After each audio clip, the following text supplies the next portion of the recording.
Now to news making headlines around the state. Could California soon have a special election on redistricting? Governor Gavin Newsom says that is an option he is seriously considering to help Democrats pick up U.S. House seats across the state. All of it, he says, is in response to President Trump and Texas Republicans as they try to redraw congressional maps in the Lone Star State to help Republicans win more U.S. House seats there. 17's Capitol correspondent Eitan Wallace has the governor's message.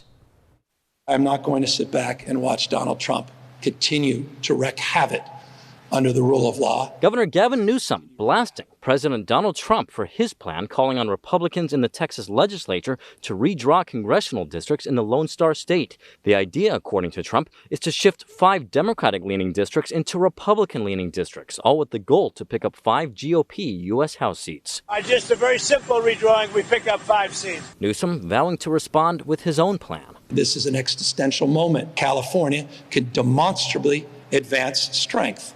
And that's what we intend to do. Specifically, he says, if Texas Republicans move forward with their plan, then Newsom would consider a plan to redraw California's 52 congressional districts to help Democrats pick up U.S. House seats statewide in the 2026 midterm election. He makes clear, though, any newly redrawn congressional district maps part of his new plan would need to be approved by California voters in a special election this November. I assure you this, I will not be part of this unless the people of the state of California have those maps. This is not going to be done in a back room. This is not going to be done by members of some private group or body. It's going to be given to the voters for their consideration in a very transparent way. Newsom acknowledges his plan means changing how the state has drawn maps since 2010, when California voters approved an independent redistricting commission made up equally of members from both parties to draw congressional maps statewide.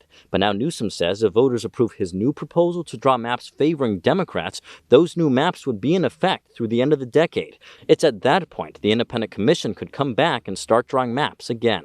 Republicans weighing in. Governor, if you're going to try to give House Democratic seats, you're going to find out you're going to have egg on your face, because you're going to find that in a lot of areas you think you have a safe Democratic area, it's going to be turning Republican because of his policies. McGeorge School of Law adjunct professor Chris McKaylee says Newsom could be opening up a long legal battle ahead. I have no question that if this approach is taken, it will be challenged. It'll ultimately be up to the courts to decide whether or not this approach is permissible or not. And important to note, Newsom has said he will not move forward with his plan if Trump and Texas Republicans do not move forward with theirs. Reporting near Sacramento, Eitan Wallace, 17 News.